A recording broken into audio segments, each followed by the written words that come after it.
El congresista y presidente de la Comisión de Relaciones Exteriores, Ernesto Bustamante, está aquí. Bienvenido, doctor. Muchas gracias por la invitación, Diego. Un placer. Un gusto tenerlo. Esta semana ha sido importante y ha sido una semana de cambios. Pero en cuanto a Maraví puntualmente, en su defensa dijo que las responsabilidades que se le imputan no han sido demostradas jurídicamente. Una defensa un tanto absurda, ¿no? Considerando que se está hablando de una cuestión política. Claro, una interpelación es esencialmente un acto político, no es una cosa judicial, ni fiscal, ni policial. Él se redujo a decir que los atestados eran básicamente mentira, que habían sido hechos bajo presión a terceros, que la policía había actuado mal, y no hablaba solamente de un evento, sino de múltiples situaciones a lo largo de varios años, ¿no? Como algunos congresistas dijeron, qué mala suerte ha tenido, que justo a él, ¿no?, lo vienen a acusar de tantas malas acciones. Su defensa, yo creo que él no es que no sabía que el tema era político y no jurídico, sino él trató de decir, mira, no hay ninguna condena firme, en consecuencia no hay ninguna razón para que se me acuse. Jurídicamente tiene razón. Sí. Desde el punto de vista de cómo sospecharía usted de un posible asistente suyo, yo creo que lo pensaría más de una vez, ¿no? ¿Le queda alguna duda a usted respecto a sus vínculos a Sendero? Yo creo que él ha tenido vínculos con Sendero, tan recientes como en la oportunidad en que fue vicepresidente de CONARE. Él dice que fue simplemente un acto electoral, que fue en el momento de la elección, pero bueno, eso no es así. Es claro que es una persona vinculada previamente a Sendero Luminoso. Lo acabamos de ver cantando el himno. Ahora sí, permítame, respecto a la figura de vacancia que mencionó en su alocución, que quiero verla cuando la tengan. Sí, claro. El cambio que le mencionaba es fundamentalmente que esta semana, siento yo que ha sido la primera semana en donde abiertamente se ha hablado ya como una opción real, que se ha vuelto real, esa posibilidad. ¿Cómo percibe usted la potencialidad de una vacancia a este gobierno proclamado? Bueno, el día de la interpelación hubo varias intervenciones de congresistas antes que la mía. En ninguna de ellas se mencionó la palabra vacancia presidencial.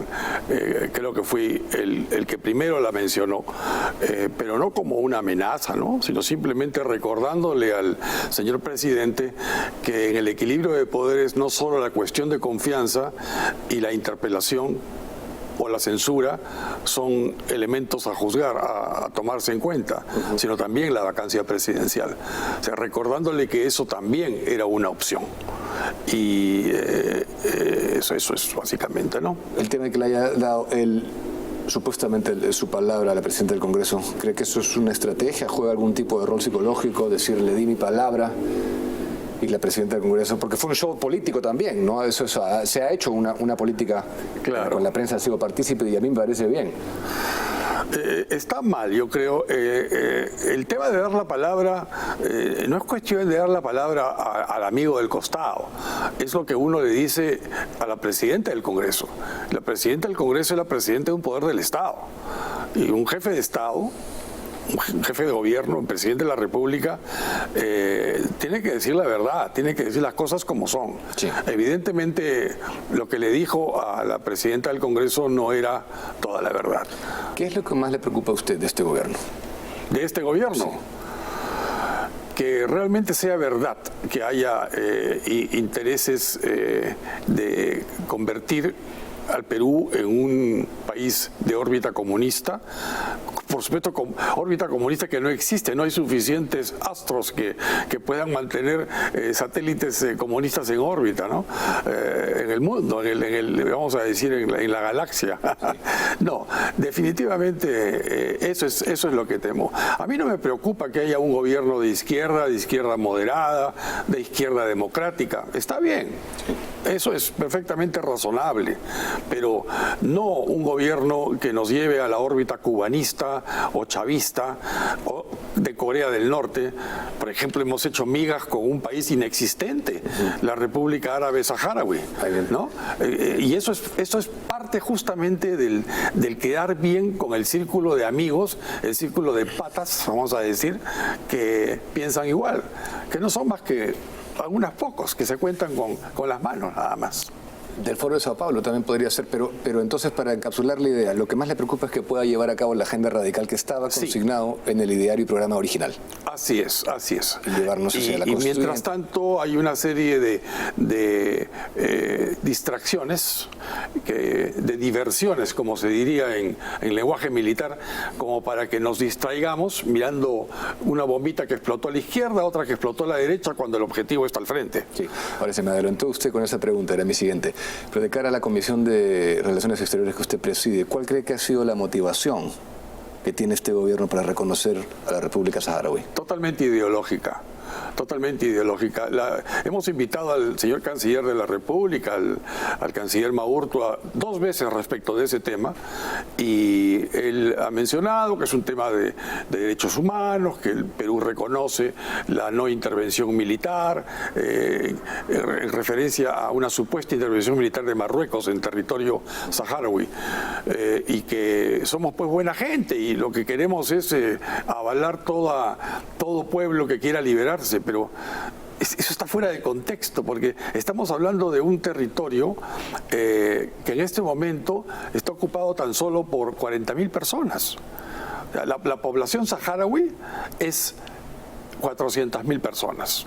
En realidad está en disputa si es menos, entre 200.000 y 400.000, porque no ha habido censo, porque Argelia, que es quien militarmente manda allí, no ha permitido un censo desde el año 1963.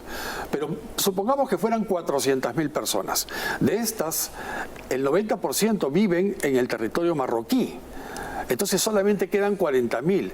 Entonces estamos permitiendo que una población de 40.000 personas establezca una embajada en Perú. Sí. Eso es inaudito. Esta República Árabe Saharaui tiene relaciones diplomáticas con embajadas solo con 18 países en el planeta. Sí. Nada más. La única nación árabe de 15 que la reconoce es Argelia. Ahora, el embajador de Marruecos quedó sumamente insatisfecho con la intervención de Maurtua. Básicamente, entonces, es un Estado, diría usted, que no existe. Es un Estado inexistente. Yo diría que es un no país. Es un no país. Ellos no han sido, no forman parte de las Naciones Unidas. Las Naciones Unidas no reconoce el Estado saharaui como un país más. Sí. Lo que reconoce es la existencia del Frente Polisario, pero como Frente de Liberación, que es una cosa totalmente diferente. Le mete en tensión definitivamente a nuestra relación con Marruecos. Innecesariamente. ¿Qué hacemos? Entonces mejor metamos tensión pues en el Tíbet, ¿no? O Taiwán. O sea, no estamos en este momento para establecer puntos de conflicto y a costa de perder socios comerciales y socios políticos en el mundo. Marruecos es un país lejano, pero que es importante para nosotros porque nos trae los votos del África, que son varias decenas, nos trae los votos de los países árabes, excepto Argelia. ¿Cuándo es esto importante? Por ejemplo, cuando hay que conseguir una comisión o una posición de importancia en Naciones Unidas. Esos votos ya no los vamos a tener, sí. Porque y luego las inversiones que llegan a Perú de los países árabes, por ejemplo, los Emiratos Árabes Unidos han invertido fuerte en el puerto del Callao. Y ahora usted dirá, ¿y qué tiene que ver los Emiratos Árabes? Bueno, Marruecos fue justamente un gestor, un intermediario de buena fe entre los países árabes y nosotros. Y eso se va a perder porque estamos haciendo migas con el enemigo de ellos. Y eso a nadie le gusta. La pretensión de los saharauis es el territorio de Marruecos. Entonces, evidentemente, alguien que pretende tu casa no puede ser tu amigo. ¿Esto implicaría una enemistad con Argelia también? No. Porque ellos quieren cerrar el mar. Argelia es un país con el que no tenemos relaciones diplomáticas, pero Argelia no es una democracia. Teóricamente es una república, pero está dominada por un grupo que se conoce como les décideurs, ¿no? Los que toman la decisión. Estos décideurs forman parte de un grupo que le llaman ellos le pouvoir, el poder. O sea, es un grupo de destacadas personas que hasta deciden quién es el presidente de la República. Entonces, realmente no tenemos nada que perder con Argelia, ni que ganar con Argelia. Argelia no es nuestro socio, pero nuestro socio es Marruecos. Okay. ¿Qué iniciativas legislativas se van a impulsar en este grupo de trabajo que usted lidera? Primero, estamos viendo un total de 76 tratados internacionales ejecutivos, como se les llama, que se han quedado colgados desde las legislaturas anteriores, de congresos anteriores. O sea, cosas tan sencillas como, por ejemplo, aprobar el reconocimiento mutuo de licencias de conducir entre Perú y Chile. Esos son tratados internacionales que se llaman ejecutivos. De acuerdo a la Constitución, todo tratado internacional debe pasar primero por el Congreso antes de ser suscrito por el jefe de Estado, excepto aquellos tratados, eso también está en la Constitución, que no tengan que ver con derechos humanos, ni con defensa nacional, ni que requieran el cambio de una ley o la generación de una nueva ley. Sí. O sea, tratados sencillos, pero sí tienen que pasar por las comisiones de Constitución y de Relaciones Exteriores. Entonces, en el pasado, estos tratados tienen hasta dictámenes favorables o desfavorables, dependiendo, pero no pasaron finalmente a ser aprobados. Y lo que ha ocurrido es que se ha desarchivado estos tratados ejecutivos internacionales y ahora estamos empezando a revisarlos, pero para simplemente darles un trámite rápido, para sacarlos de agenda, porque tenemos cosas importantes más adelante que hacer, ¿no? O sea, incluso si existía dictamen y no pasó el Pleno, ¿se comienza de cero? Es que no tiene que pasar al Pleno.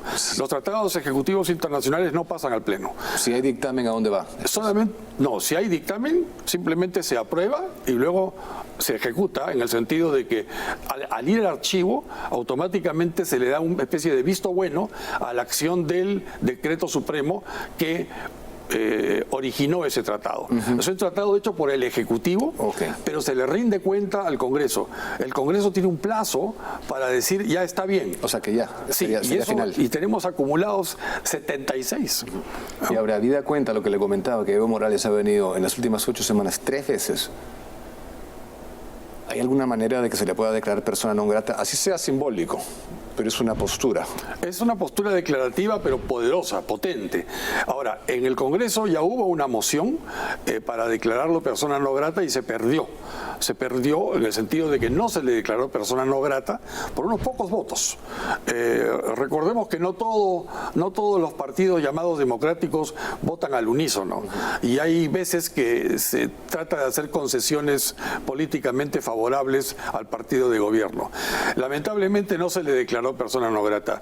Nosotros desde la Comisión de Relaciones Exteriores no podemos declararlo persona no grata, pero sí estamos gestionando un pedido de información al ministro del Interior para que nos diga por qué en estas 3 oportunidades, que por lo menos 3 ha venido al Perú desde el 28 de julio, el señor Evo Morales ha tenido custodia de seguridad del Estado pagada por los peruanos, ha tenido acceso a autos del Estado con placa del Estado y además se aloja, no sabemos si por cuenta del Estado o si peruano o si por cuenta del Estado boliviano. Él no es funcionario boliviano hoy, entonces tiene que rendir cuentas. Además queremos saber si lo que está haciendo al participar en estos mítines de apoyo a Perú Libre lo está haciendo a título oneroso o a título gratuito.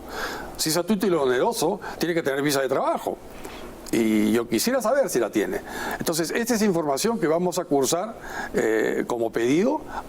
Este pedido de información lo vamos a cursar al señor ministro del Interior. Buena observación esa, lo de la visa. O sea, incluso siendo un ex jefe de Estado lo necesitaría para venir. Cualquier persona que quiere venir a trabajar al Perú tiene que venir con una visa de negocios o visa de trabajo.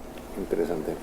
Ahora, tengo que preguntarle, frente a las críticas que usted recibió por las declaraciones que hizo en marzo sobre la vacuna Sinopharm, Ahora, comprendo que sus opiniones se basaban en el estudio preliminar de la Universidad Cayetano de Heredia, pero ¿se arrepiente de haber dicho que la vacuna no servía y que en algunos casos producía más COVID que el placebo?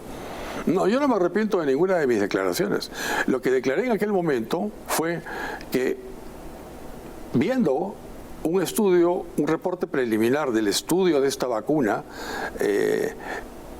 uno de los dos brazos del estudio, o sea, la vacuna que sucede que era la de Wuhan, en ese momento se dijo la de Beijing porque no estaba identificado qué brazo correspondía a cuál vacuna, pero hoy es la de Wuhan, tenía una equivalencia a la del placebo, o sea, se comportaba tal cual agua destilada, la de Wuhan. La otra no, la otra tenía una capacidad vacunal suficiente, pero a nivel de protección contra la enfermedad y protección contra la muerte, más no en protección contra la infección, cosa que sí hace bien Pfizer y sí hace bien Moderna. La de Beijing era la que tenía el 11%. No, la de Wuhan. La de Wuhan era la del 11%. Y la misma Universidad Cayetano Heredia, semanas después de la interpretación que yo hice en esa oportunidad en marzo, declaró que en efecto la vacuna cepa de Wuhan pues no servía, y por eso se llamó a todos, se rompió el secreto del placebo y se llamó a los vacunados con la cepa de Wuhan para que se les ponga la de Beijing. Y ese rango de -8 que iba, que fue causante... Es que justamente ese era el estudio, tal como se planteó, lo preliminar de ese estudio, no le quita la validez a la interpretación, porque provenía de data real y había pues una fluctuación que iba en efecto de -8 sí, a 90 y tantos %. La crítica principal que le hace la gente es que de una manera u otra sienten que habría boicoteado el proceso de vacunación. Pero ¿cuál es su opinión, y con eso termino, cuál es su opinión hoy, 7 meses después? Mi opinión es que la vacuna Sinopharm es una vacuna que funciona para proteger contra la hospitalización y contra la enfermedad, contra la hospitalización y contra la posibilidad de morir. No tiene el mismo nivel de protección que Pfizer o que Moderna, eso es data pública, pero tiene un nivel suficiente como para merecer ser llamado una vacuna que en el Perú se deba usar. Lo malo es que no protege igual contra la infección, o sea, contra la capacidad de poder luego transmitir el virus, cosa que sí hace Pfizer y Moderna, esas vacunas, en estudios de campo, o sea, lo que se llama estudios de fase 4, que se realizaron en Israel, en Escocia, en Estados Unidos, y es lo que se necesitaría en Perú, pienso yo, porque si lo que queremos es parar una epidemia, tenemos que parar la transmisión. No obstante, es importante destacar que si uno se vacuna con Sinopharm hoy, se está protegiendo contra la posibilidad de enfermar gravemente y contra la posibilidad de morir. O sea, es una vacuna en ese sentido importante que se ponga, ¿no? Pero la de Wuhan, esa no sirve. Sí. Y eso es a ella la que me referí en el momento de aquella entrevista como agua destilada. Porque claro, si se comporta igual que el placebo, es que tiene un comportamiento de agua destilada. La que protegía 11% es básicamente... mejor no ponérsela, ¿no? Bueno, es que no se la pone. Lo curioso es que en los estudios hechos creo que en Emiratos Árabes Unidos, se usa indistintamente la de Wuhan como la de Beijing. Sin embargo, esa es información a la que no se tiene acceso porque no hay publicación. Pero en el proceso actual, la gente que sí está acudiendo a vacunarse... Acá en Perú solo se usa la de Beijing. Y esa funciona. Pero se puede vacunar tranquila la gente que está yendo a vacunarse con Sinopharm. Sí, naturalmente. En este momento. La gente que hoy en día tiene la opción de vacunarse con Pfizer o con Sinopharm, la cepa de Beijing, puede optar por cualquiera de las dos, porque cualquiera de las dos la va a proteger contra la hospitalización en caso de ser infectado o contra morir en caso de ser infectado.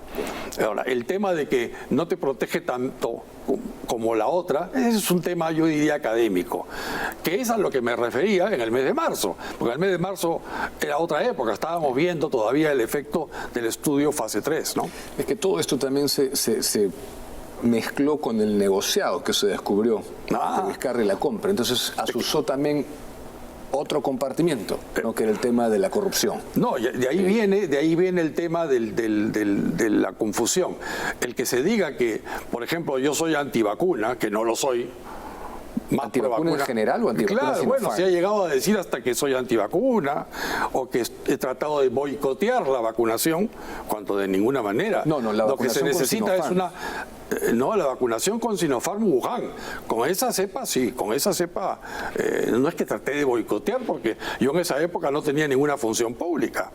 Era candidato, sí. Y la pero Sinopharm que se aplica es la de Beijing. la de Beijing. La Sinopharm que llega a Perú y que se aplica en Perú es la cepa de Beijing, que ya está demostrado que funciona. La de Wuhan no funciona. Y era una de las dos vacunas que se estudiaba en Cayetano Heredia. Entonces, cuando me ponen al frente la data de Cayetano Heredia, yo tengo que evaluar todo. No puedo decir, voy a hablar solo de Beijing, pero esta no la menciono porque no quiero ofender a sus fabricantes. Sí. De ninguna manera. La gente, evidentemente hemos pasado momentos muy difíciles y la gente está con los ánimos caldeados, ¿no? Y este tema era muy sensible. Pero si tuviera que elegir una de las dos, elegiría Pfizer. Sí, Sin Pfizer lugar a o Moderna. Pfizer o Moderna Sí. frente a Sinopharm. Tan es así que el propio ministro de Salud hace pocos días ha anunciado que la tercera dosis que se va a aplicar a todos los vacunados en el Perú, pensando por los profesionales de la salud, será Pfizer o Moderna. No ha dicho que será Sinopharm, ha dicho que será Pfizer o Moderna. ¿Por qué lo habrá dicho? Muy claro. Bien, doctor, muchas gracias por estar aquí esta noche. A usted le Le agradezco. agradezco su presencia.